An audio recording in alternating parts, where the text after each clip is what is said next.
stream. All right, cool. So you can see this beautiful, handsome face. All right, y'all. So your boy is officially back with another stream. Y'all let me know in the comment section if my audio is good. I'm gonna actually check this out right now, just to make sure that it actually sounds good. Audio is good. I'm gonna actually check this out. Yep. So it's good. So I know it's been a while since I live streamed. I'm doing this live stream because I want to what's what I'm looking for. I'm doing this live stream because I want to basically, work to get my watch time hours up. I'm at 1,036. I was back in June, like at 1,042, but what happened was my hours started dropping from my old videos. So now I'm grinding to get my watch time hours back up. So with that being said, this is what this live stream is all about: getting the watch time hours back up, all that good stuff. And like I said, I'm doing a review on Isom issue number 2. Got it right here. And man, I'm telling you, I had a lot of fun reading this thing. Man. I only read it one time. Right now, I'm actually in the middle of reading I Am Batman. It's like a future state comic. As y'all can hear, I still got this bad boy wrapped in plastic. But I'm gonna definitely say, man, compared to Isom issue number 1, which I also have sitting here in front of me, I'm about to get some plastic to wrap this bad boy in. Uh, I enjoy both comic books. Now, trying to fill out both, I just feel like I think Isom issue number 2, yeah, most definitely thicker than Isom issue number 1. I actually thought Isom issue number 2 would actually be, I thought it was like smaller, but it's about the same size. You can see kind of right here. They're pretty much the same exact size comic book. Um, but yeah, they're basically the same as that comic book. And I had to get issue 8 for both because I really think issue 8 for both covers look really good. I do gotta say though, of the back of Isom issue number 2, I like way better than the back of Isom issue number 1, as you can see back there. But yeah, this is an Isom issue number 2 review, and I'm actually gonna post this on Twitter right now. I know I actually rescheduled this for later, but I ended up having the time to do this right now. So yeah, let me go ahead and jump and do that right now. Um, as you know, there hasn't been a whole lot to really talk about with the whole strike and everything going on. But yeah, it's been pretty crazy. So let me go ahead and put this on Twitter right now. Just so everybody else knows, say I'm live streaming right now. But I definitely plan on catching Blue Beetle today. So definitely expect a review coming soon. Because a lot of people I see on Twitter are talking about it. So I definitely want to check it out for myself and see what all the all the talk is about. Is it that good or is it that bad? It's mostly kind of been back and forth with everybody talking about it. But this is officially posted to Twitter, so anybody want to come hang out and talking about Isom issue number 2.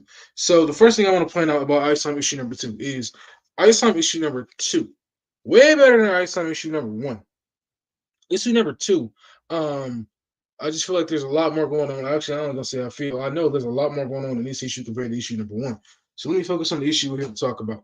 So in Isom issue number 2, basically, it's going on to the events of what happened from Isom issue number 1, and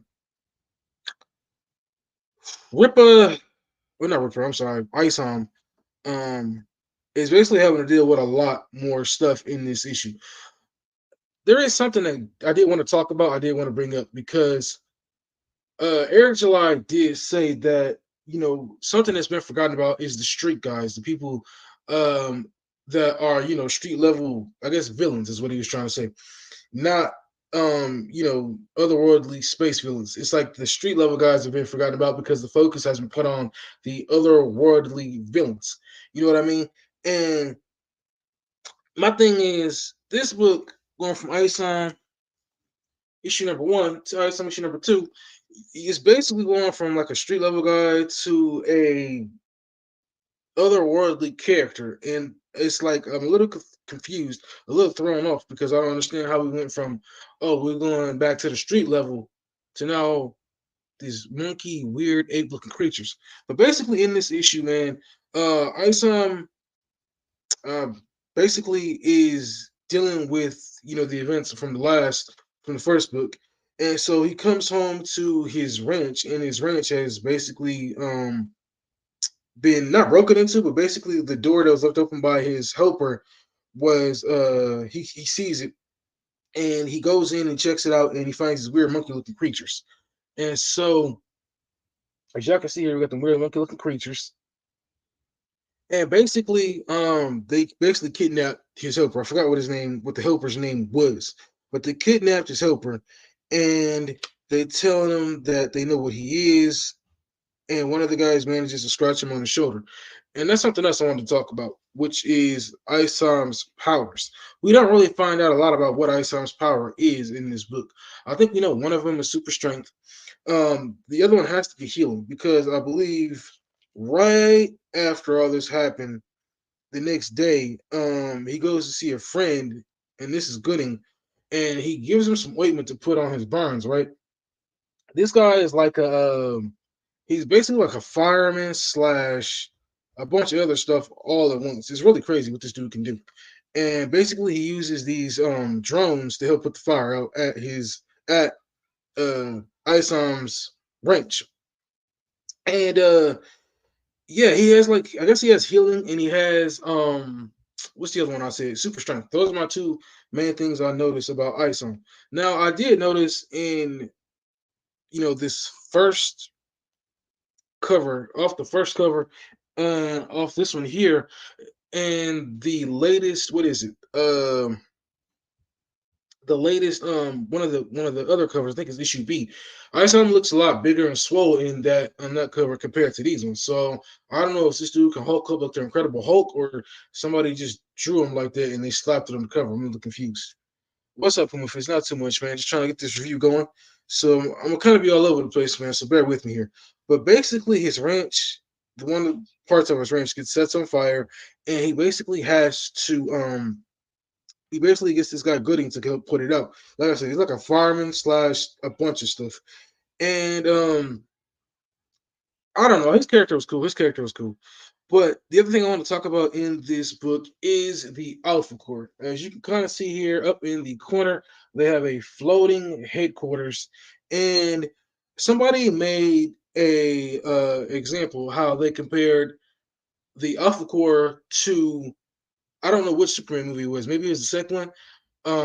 The supervillains in the second Superman movie back in the 80s with Christopher Reeves, how he compared all of them to those villains, because there's some similarities. And now that I actually got a chance to read this, there are some similarities, because you got the main guy. I forgot what his name is. Sorry, I'm losing it here. I forgot what the main guy's name is, but you got the main guy, and then you have the chick who's on the team, and you have what's this last guy's name? But he didn't talk in this whole entire issue that they were in, and I found that to be really, really confusing, because these aren't supposed to be, these are supposed to be new, fresh characters. These aren't supposed to be copycat characters of anybody. These are new, fresh ideas from Eric July's mind.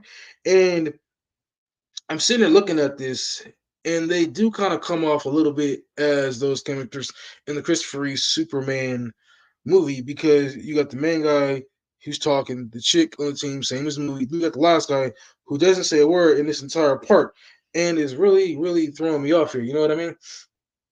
And so I'm just kind of looking through it here, and yeah, he doesn't say one thing throughout this whole conversation. So I can see how people might be thrown off and say, well, these are basically the villains from the Superman movie. He just wrote them into his comic because it's three of them, two guys and a chick, and the one guy doesn't speak, just like they do in the movie. Same thing with the 2014 film, or was it 2013 Superman movie? Big dude wore a mask, didn't talk. The chick did a lot of talking, and the main villain did a lot of talking. So yeah, I think that was really cool.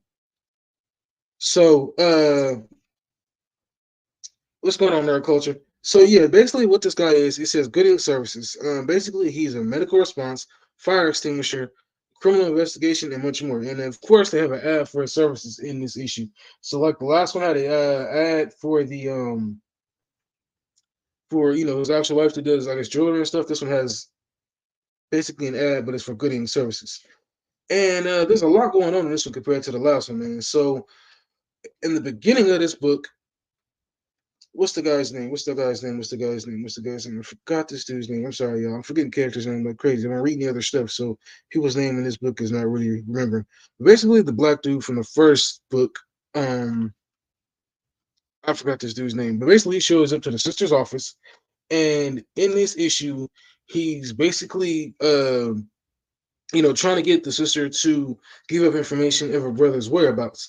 And the office that she is in is basically has to be let in by somebody who actually works there through eye scanning. And so this is where the main CEO shows up or whoever and lets her know, hey, I let them in by accident. If I knew this was gonna happen, I wouldn't have let them in. But like I said, there's a lot more that goes on in this issue than in the last one. You got the sister's friend. We still don't know nothing about her whereabouts. It's still kind of like what's her name? Okay, let me see. It says Jasmine. Yeah. So we still don't know what's going on with Jasmine in this issue. Like she's just basically just like she's mentioned, but we don't see her. So I'm confused as to how from issue 1 to issue 2 we go from wanting to fight street level characters to issue 2. All of a sudden it's about strange monkey creatures and this weird looking dude right here. Was it Chad Rand?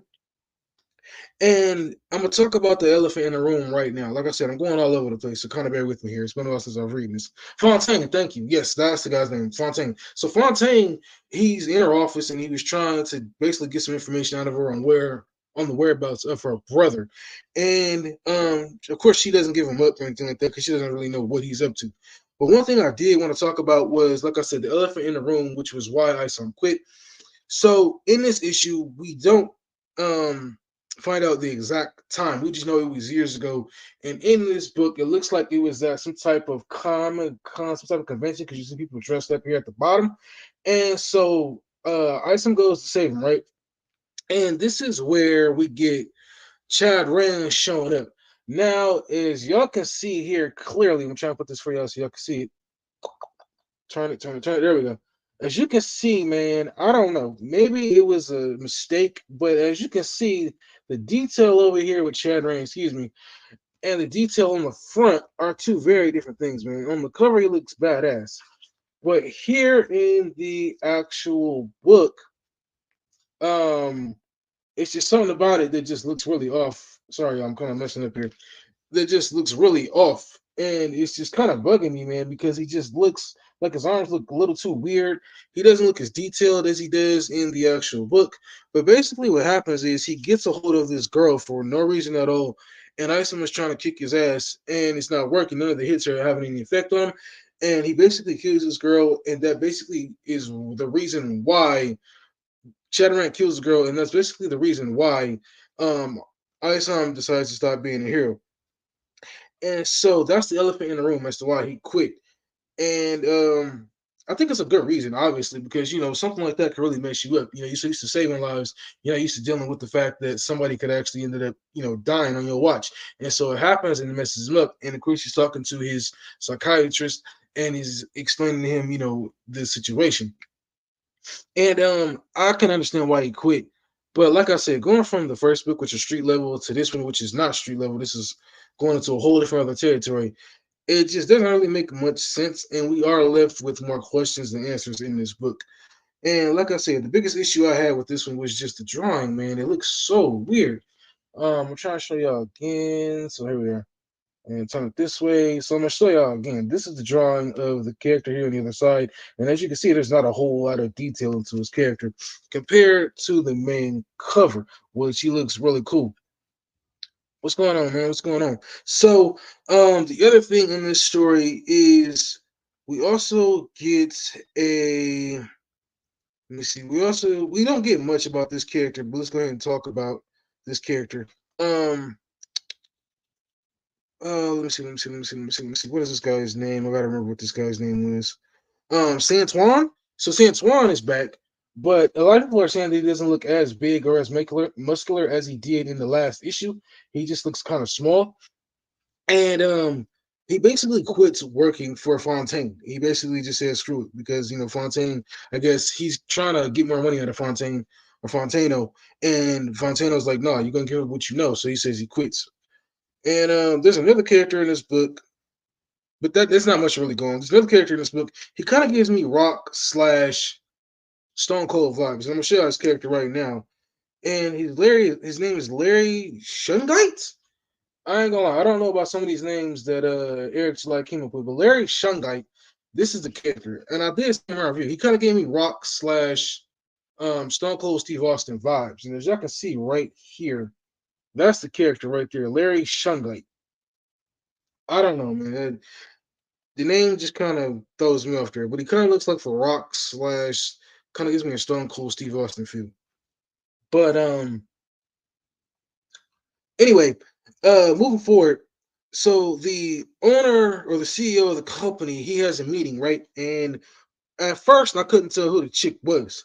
She just looks like a regular blonde chick, right? But then on the next issue, we automatically notice, oh, it's Yar.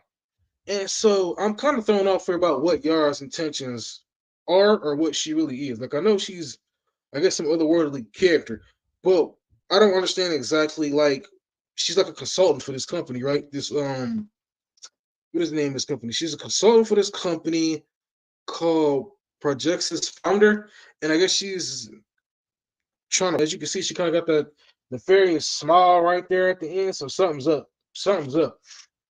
And it's just really I don't know, it's just really crazy. And I almost forgot to mention, right? So Fontano has paid some of the people off that works for Project, I can't think of the damn name, I'm sorry, y'all, that works for this company to I guess keep an eye on the sister or something like that. Project's founder. And so one of the guys that was paid off was the CEO's help. And the CEO's help basically sets him up. So as you can see in this part right here, it's some guys going after them. And so this is where the CEO puts one and two together and says, "Oh, I was set up." And so this is where he decides to basically, let me see if I can show you real quick, pretty much messes up the driver's driving and gets thrown out the window. So I'm not sure what's gonna happen to him, but yeah, he basically is gets thrown out the car. But again, this issue has so much going on. I didn't know. Just don't know sure where to start. But that's the guy's helper's name, Sam. Okay, so yeah, Sam gets snatched up by these monkey dudes, and so then they end up going to Gooding for help. And he's not a whole lot that he's able to do here, but basically give him some information about who to go see, to who he thinks can help them about these monkey creatures. And I'm gonna tell y'all, if it was me, I'd probably wait until issue 3 instead of getting issue 2 because there's not much in here that is, you're gonna be left with more questions than answers. Same thing with the first one, but it's kind of pissing me off a little bit because it's like you don't. Some of the characters in the first one aren't in this one. You don't really get to find out much. Like I said, there's more questions than answers. So it's a little thrown off. It's a little thrown off here. But yeah, he goes to this girl, and this is where he puts back on his suit, and it's a new updated suit. Obviously, we don't know that because we just never really got a chance to see the old one. He goes to talk to this girl to get some information, and then this is where he drives to like this castle type area, and he's getting attacked by these crazy looking beast characters. And so yeah, he's talking to he goes to see this girl, this friend of Gooding, and this is where we meet Sydney Bloodruth. Now, I ain't gonna lie to you, man. I actually like her character. She was pretty cool. I definitely think she's gonna leave Yara some competition, but I guess we're gonna have to wait to find out more about Yara and what's going on with her in the Yara issue number 1, and then of course the Aquacore issue number 1. I'm definitely getting both of those. But it's crazy. I've seen people spend like a lot of money getting the whole entire pack of Isom issue number 1. I mean, like all the T-shirts, the hats, all the covers, and then of course with issue number 2, people are out buying the the entire pack, all the T-shirts, the hat, all the covers, even the graded covers. I think that's crazy because anywhere in the world I'm coming out of pocket for all that. So getting into it, he basically goes to see her for help, and she's letting him know there's like all these different types of hell and how it's just this whole other conversation that they're having. So they go to see what's up, and this is where they basically land in this cave. And in this cave, this is where these monkey creatures are living. And like I said, it's really weird going from Isom fighting, Darren Fontaine, and now he's going to fight monkey creatures. So, Eric, I know you ain't watching this, man, but don't take this as a slap in the face, man. I just want more answers than questions. And so he goes to fight off these monkey creatures, and of course, this is where Sydney Bloodruth has a power. I guess she can use blood as like a shocking power, I guess. And so they go on deeper into this cave, and as you can see, this is Sydney Bloodruth right here using her power. And I actually really like her character. I like the way she dresses. She's a really cool character. And it's crazy that we get more about her character than we actually do about the Yard chick and the Alpha Corp. So of course they blow these little monkey dudes away and they go deep into this cave. And this is where there is a whole entire civilization of these monkey creatures living in this cave. What's cool about Bloodruth? I like the way she dresses, I like the way she looks. I just like her character, man. She seems like a take no nonsense type chick. Maybe it's because she has like this black and red outfit, man. I just like red's my favorite color, so I like that about her. But she seems like a take no shit type of chick. That's what I like about her. So of course, they get into this big fight with all these monkey creatures,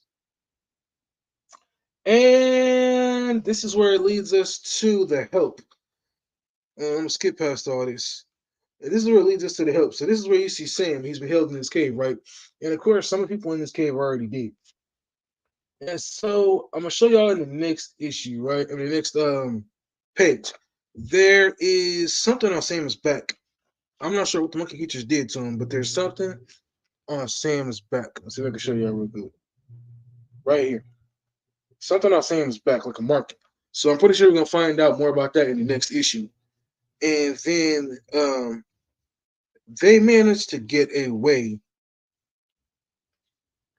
but not before the big bad shows up. And I'm not sure who this guy is, but of course you can see here all these creatures going after Isom, and this is where the big bad shows up. And I'm not sure exactly what the big bad's name is. Let me see if we can find out. It doesn't say. He just wants to kill Isom. But it says next up, Isom issue number 3, in the conclusion of the ill-advised arc. And I hope we get more questions. I hope we get more answers to questions going into the next issue.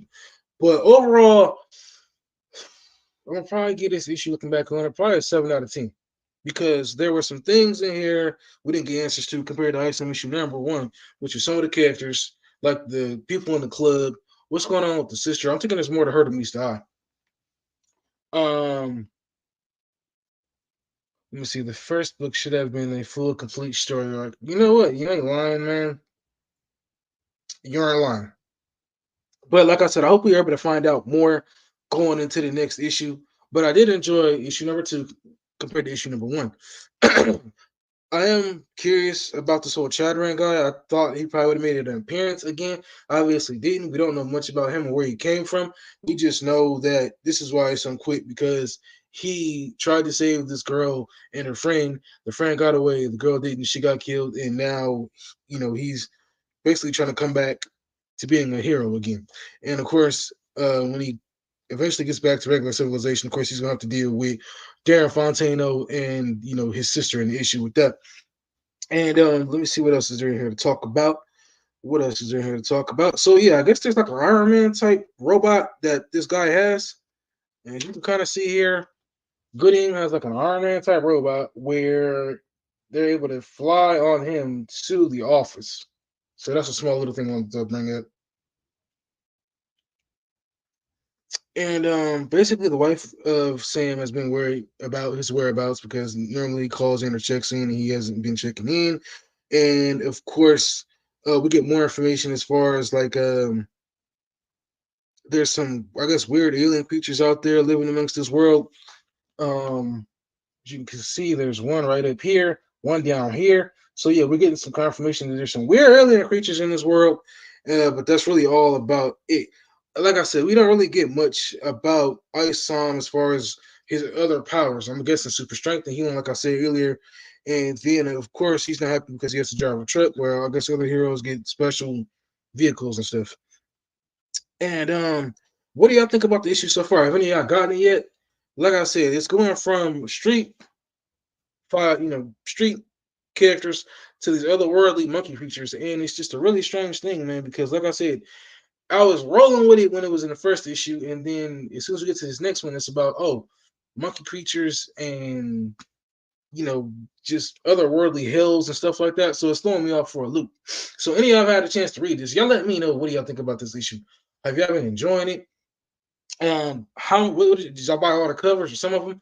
I actually think the Isom issue A is the best. I mean, Isom issue number 2, issue A is the best cover out of all of them.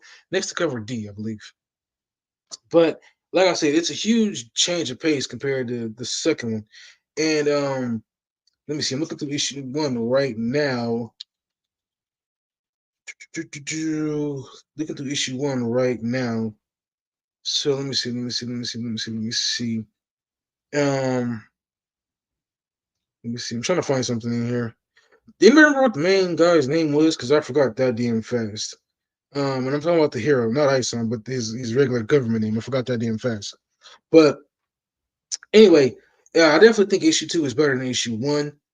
Um, yeah, there's not a whole lot else as far as I guess like spoilers that I can bring up. It's just some of the drawings, and we did get a short video from Eric July discussing some of the hiccups. But I think the drawing of this character needs to be discussed because he goes in here looking like this, where it just looks really crappy, versus the cover where this motherfucker looking real badass, right? As you can see a huge difference from cover to inside the book. And that part I definitely left me disappointed. And like I said, there was one character I was looking for in the first book. They were in the club. We didn't get much on them characters at all either. They were just in the first issue, then they disappear. We don't get any information about the Norfolk guys. And I thought they had a funny name because they're from it's almost like Asgard, but it's not Asgard, it's Asgoro or something like that. We don't get any information on their characters at all. So if you remember back in the first book, Norfolk guys, right? We don't get any information on them on the second. This one only had one ad. This one only had one ad. It was just the one ad, but it was actually a part of the book. Um, this had the one ad, just this one right here. Just the one I showed you earlier, the Gooding Services. This only had one ad in this entire book, and of course they got the price at the bottom. But this only had the one ad in this entire book, and that was it. There was nothing else in here that they had. So again, um, as you can see, some of the fight scenes between Chad Rand and Isom, I think it was a cool fight scene. I just feel like the look of Chad Rand looks really shit. I'm gonna be honest. He doesn't look that good. And then of course he doesn't really he said he's almost like a Grundy type character where he only speaks certain words. Not Grundy, but what is it off that knockoff looking Superman? I forgot what he was. He looks great, but I can't think of his name. But that's basically what this character looks like here in this book. He kind of looks like him, but he basically only says one word and he doesn't speak any English. But there's no background on this character at all, where he came from, how he ended up here. As you can see at the bottom of the plate here, he gets his hands on the girl, and then boom, ends up killing him. And so, yeah, there's not much to go on his character. And let me just show y'all some more of these pages. As you can see, he ends up back at his farm. And then on the next page here, you can see page for page for page. This is where these monkey creatures are hiding out. And this is where they attack him. And I'm a little disappointed that we didn't get to find out more about what his powers are. I would have liked to know more about what Isom's powers are. And yeah, and then again, like I said, we're at the layer, and this is where you got the alpha core. Let me see. I looked this up in the first book because a lot of their names are escaping me. But of course, you get the alpha core here in this issue. But I guess we have to wait to find out more about them in the next book. And of course, this is the ad from the first book that everybody was pissed off about. This only ad is in this book, it's not in this new one. But we get the alpha core in this new book, and they're just having a conversation about what happened the other day. To me, they still kind of come off as villains as opposed to heroes. It's something about the way that they look, but they're talking about the events of what happened yesterday. And like I said, the one guy, the black dude, he doesn't talk.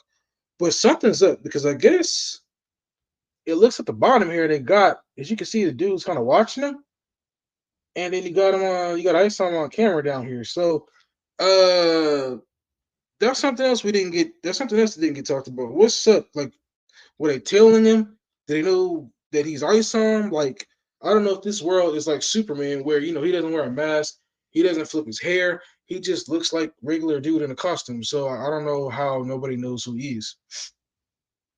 And so, let me see what else we got going on in this issue. Of course, this is where she ends up contacting her brother and telling him, "Hey, Dan Fontana was in the office.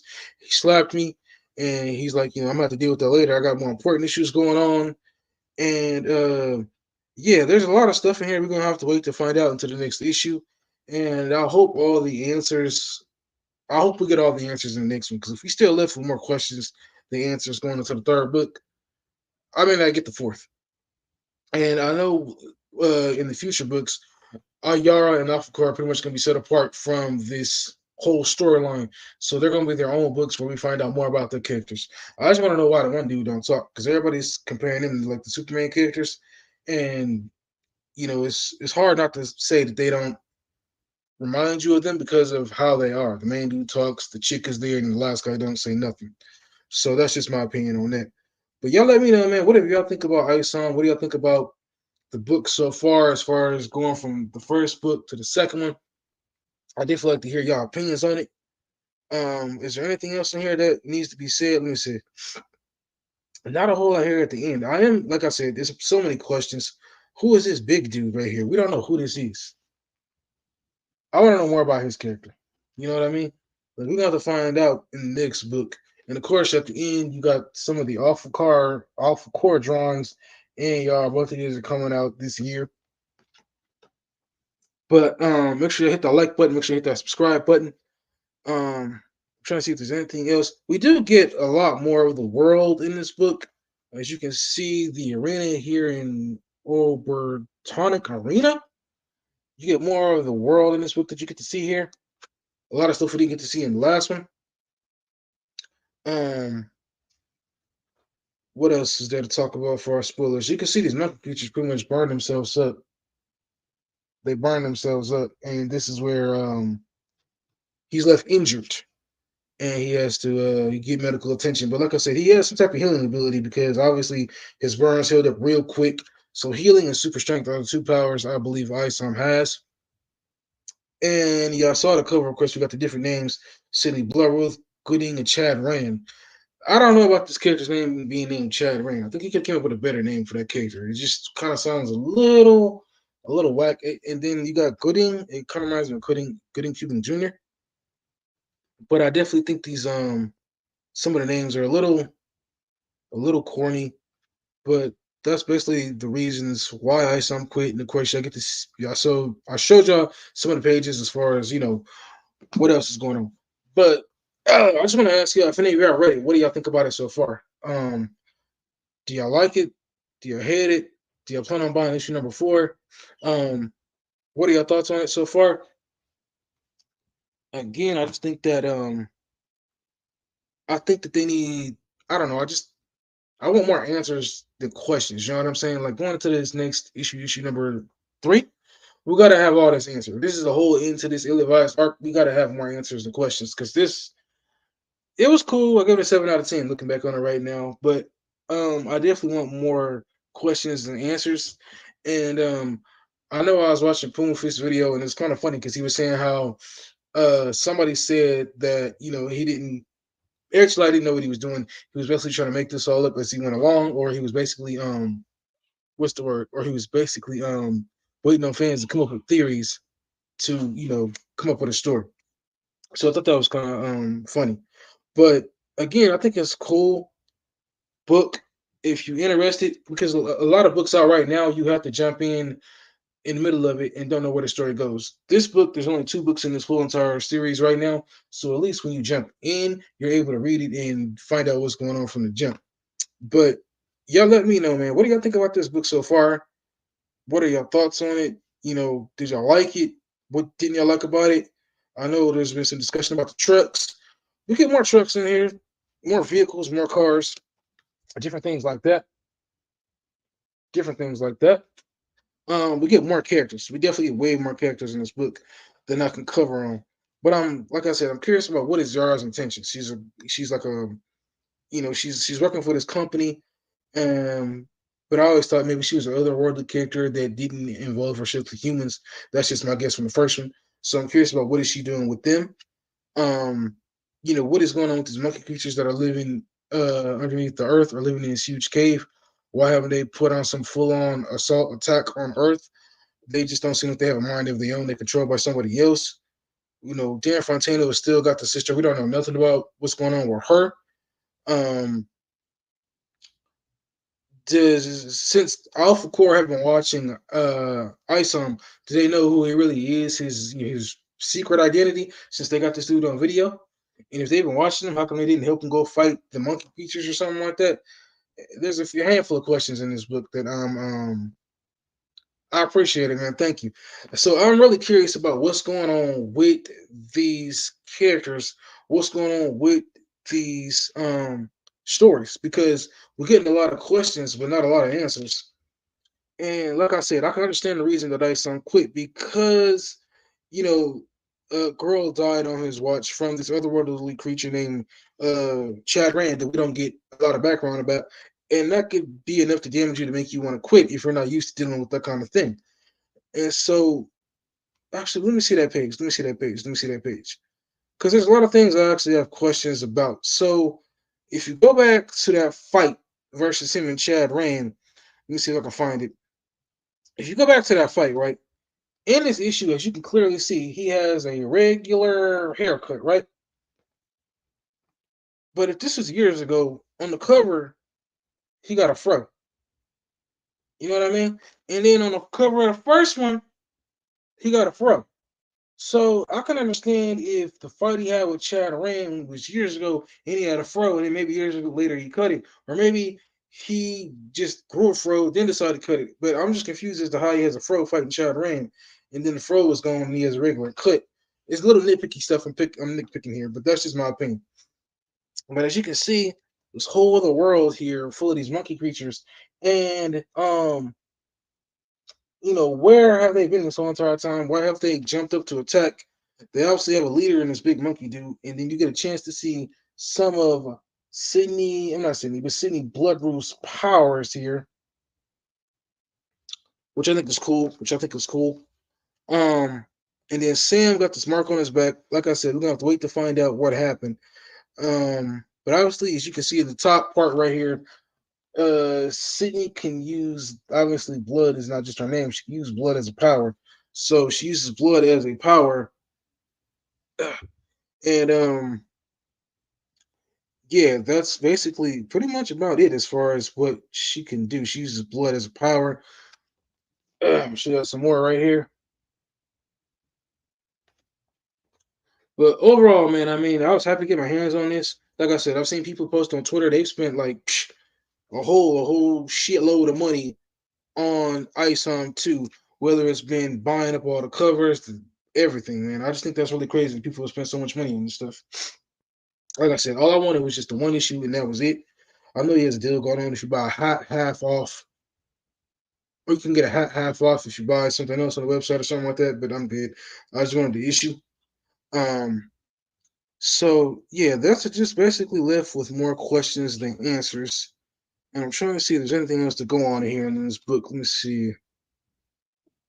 Yeah, there's some of the conversation I ain't gonna lie that goes over my head, but so that there's these demon-like creatures living on this planet and they haven't put on some full-scale assault is really surprising to me. And of course, like I said, you got Santuan in here, but he gets bitched at and he quits, and that's the only time we see him. No more talk of the Norfolk guys. We only get a sneak peek of what they've been up to. I'm going back to issue one and see what else we got to talk about here.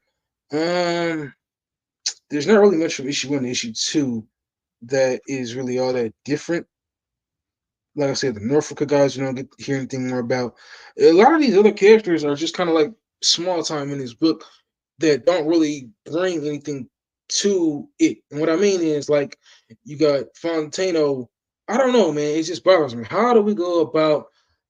Thanks, man. I appreciate it. How do we get here where we're talking about street level characters, then all of a sudden now we fight monkey creatures. Like it's completely threw me off. Now I understand, this is a vast universe, as Eric July said, that he's building, but it just feels like, I was interested when it was about the street level characters. Now we got these monkey creatures, and it's throwing me off because you know they ain't street level. But I understand that there has to be otherworldly creatures eventually that Isom and whoever he works with have to fight. So you can't just have street level forever. But I didn't think of making a jump to otherworldly creatures this soon. But I'm enjoying, getting into comic books. As y'all know, I've been reading I Am Batman, and I've had a lot of fun with that one. It's definitely kept me well entertained, just because there's a lot more in that story than this one. This is obviously the beginning of a new book, a new universe. But excuse me, staying on my focus here on Isom. Um, I'm trying to think, is there anything else that I need to bring up while I'm sitting here on my live stream? So we know that Dan Fontano still has the friend. We don't know what's up with her character. I'm thinking that there's more behind the scenes than what I Eric's last let known to know.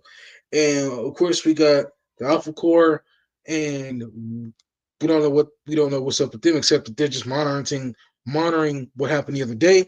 You got monkey creatures, you got this big bad monkey creature who controls all the others. They're living in this huge cave. You got um the people who were paid off to go after the CEO of the companies, that his sister works for. So there's a lot of questions in here, but not a lot of answers. Like I said, the people in the club from the first book, you don't really get to know much about their character and where they came from. They just kind of just there. Wait a minute, these characters right here, I don't even know what their names are. But the characters from the first book, we don't get much about their characters. They're just there. And it's a little, the book is a little disappointing because, like I said, there's a lot more questions than answers, and hopefully by the third issue we'll be able to get more answers and questions.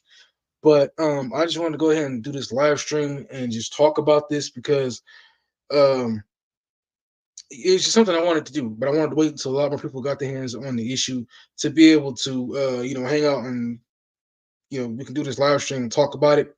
So I am, like I said, grinding towards working to get this channel into monetization.